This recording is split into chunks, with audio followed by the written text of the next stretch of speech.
Hi Yogi, and welcome to another Yoga Quickie with me, Oceana. In today's episode, I'm taking you through a lower body cool down. So it's specifically aimed at people who do Olympic weightlifting, but I would suggest that if you do other types of resistance training, there will be something in here for you. And I also always like to reiterate at the top of these videos that I am a yoga teacher, so naturally I'm going to give you my yoga perspective on all of this, and if there's other things you like to do as part of your recovery, then please don't neglect them. Make sure that your recovery is as fast and as strong as it possibly can be. We'll start in a standing forward fold. So once you arrive on your feet, we'll simply step the left ankle in front of the right and walk the hands over to the left side here until you hopefully will feel quite a deep stretch along the back of your right calf, possibly even into the right IT band and maybe all the way into the right side of your waist.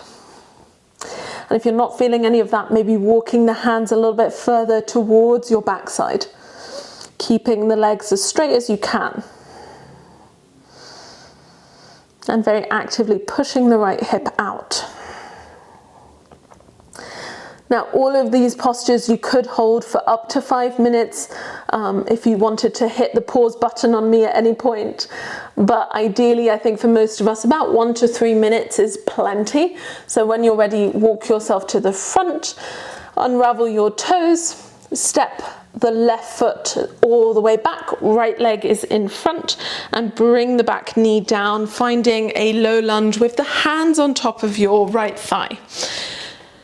Now from here, we'll set ourselves up for variations or varying degrees of King Arthur pose. Start by tucking your tailbone under, so you come into a posterior tilt of your pelvis, and the pointy parts of your hip bone at the front want to connect to your lower rib cage. So as much as possible, engaging the front of the body so that you get a deeper stretch along the front of your left calf. The hands can stay on your front leg. If you do want to deepen without losing that connection, you might be able to track your front knee over second and third toe. And if you're sort of in the spaghetti / jello category of human beings like I am, then you might be able to take this a little bit further. So you may choose to pick up the back leg, possibly catching the outer edge of the foot and drawing it towards the sitting bone, maybe catching the inner edge of the foot as well. And from there, finding just a few moments to breathe here without losing that posterior tilt of the pelvis. Enjoying the stretch along the front of the left calf, or thigh bone rather, I hope. And maybe for some of you, even feeling the stretch a little bit deeper, so underneath the quad muscle. If you're feeling it there, that's usually vastus intermedius, which is one of the muscles that stabilizes the knee. And then gently release the foot more or less gracefully. Frame your front foot with both hands. Lift up the back knee and exhale to step the foot to the front. Stepping the left foot behind your right. And from there, walking the hands over towards the right side. So finding that sort of twisted forward fold.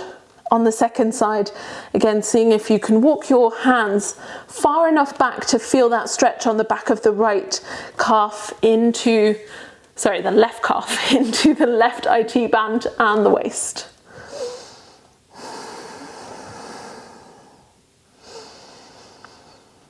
Maybe finding your final few rounds of breath here, possibly deepening as you exhale. On an inhale, walk the hands back to the front. Left foot is at the front, right foot steps back into that low lunge on the second side. So again, setting ourselves up to begin with.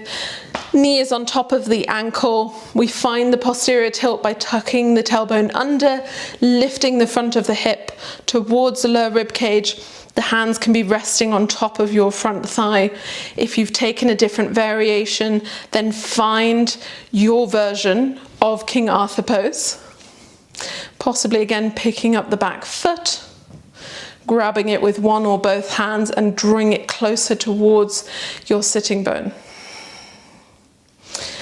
And from there, finding your focus, possibly with each exhale, maybe deepening the stretch. Rolling the shoulders back if you have caught the foot behind you.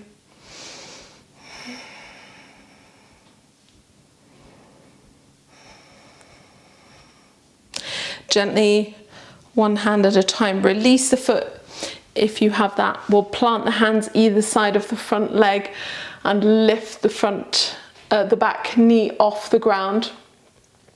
From here, stepping the front foot all the way back into downward facing dog as you exhale. Feet are hip distance, inner elbows spin forward. You can bend the knees or straighten the legs and really press through the hands, index finger and thumb into the ground.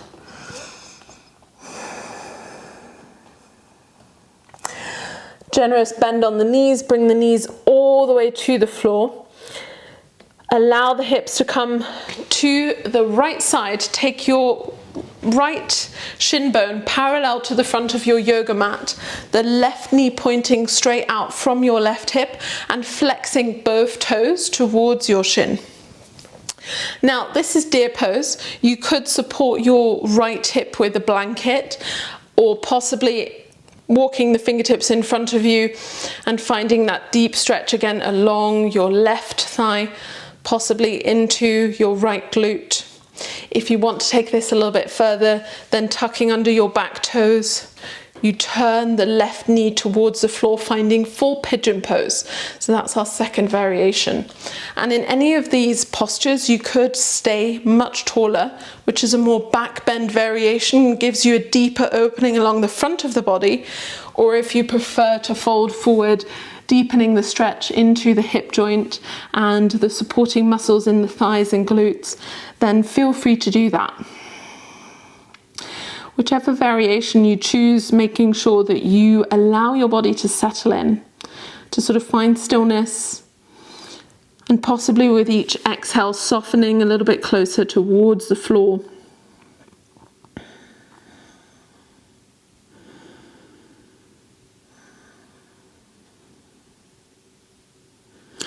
Gently walk the hands back in towards yourself. Lean into your right hip so that you can stretch the right leg forward and draw the left heel towards the sitting bone. So you end up in this sort of V shape with one knee bent. We'll frame the right leg with both hands, flexing the right toes very actively. You could have a very generous bend on your front knee or straighten the leg. From here, take a deep inhale, lift and lengthen through your chest, and exhale to draw your collarbones forward towards your front big toe. So there's a slight twisting action here. The left rib cage has to roll forward towards your front shin bone, or your knee if that's what you're aiming for. Again, settle into the pose. Maybe soften the elbows, maybe catch a hold of the front foot. Being gentle as you begin to deepen.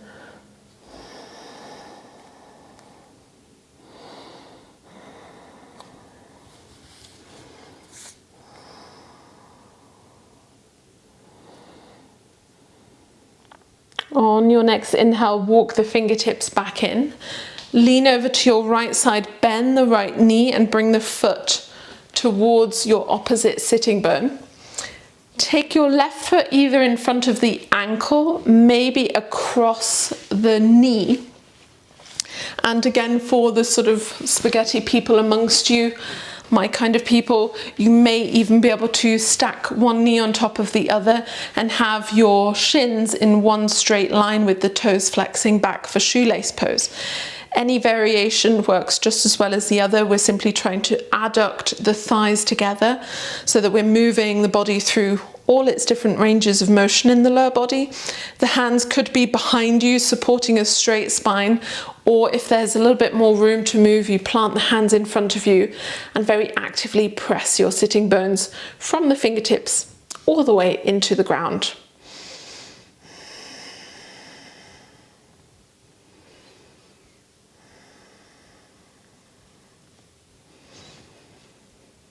On your next inhale, walking the hands back in, we simply change sides. So this time, left shin is in front. The right knee goes straight out from the hip. So both legs are in a sort of 90-degree angle with the toes flexing back, either staying here, maybe walking the hands on top of your left thigh or all the way in front of the shin, maybe tucking under the back toes and finding your way into pigeon pose. And again, either staying in this taller back bend variation, stretching out the front of the body, or possibly walking the hands forward to deepen the sensations in your left glute into the right thigh and quad. And as much as possible here, squaring off the hips. So for me, that would mean slightly rolling the right hip forward and lifting the left hip up and back. So always, as much as possible, working into our symmetry. And even though it is an asymmetrical posture, I am very aware. Slightly contradictory information. Slowly on your next inhale, walk the hands back in towards yourself. Lean into your left hip. Bend the right heel in towards the sitting bone. Take the left foot forward.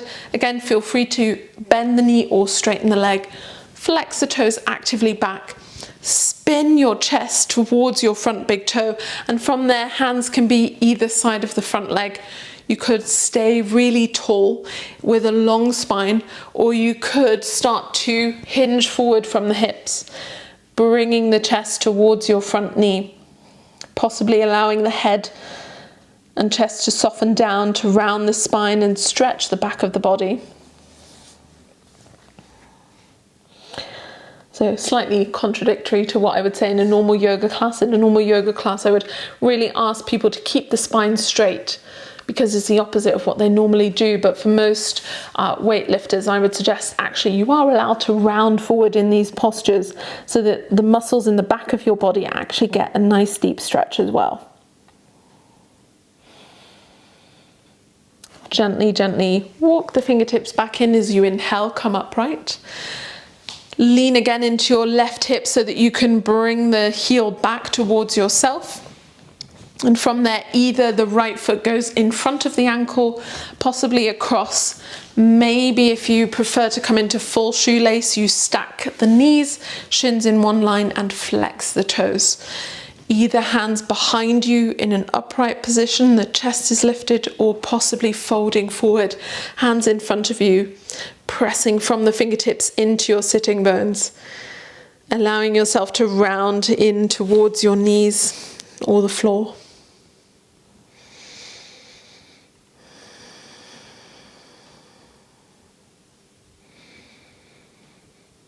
Gently walk the hands back in, come into an upright position. Simply uncross the legs here and bring the soles of the feet together. Have about 2 hand lengths distance from your heels to your torso. You can pad out the space between your knees and the floor here if you prefer. For some of us, it does help us to release the muscles if they're fully supported. Otherwise, staying here. And again, you could fold forward for the first few moments.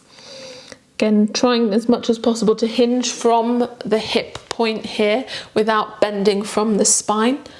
But eventually, with the hands in front, you might be able to soften the elbows, maybe bringing the forehead all the way on top of the feet, allowing at that point the spine to round.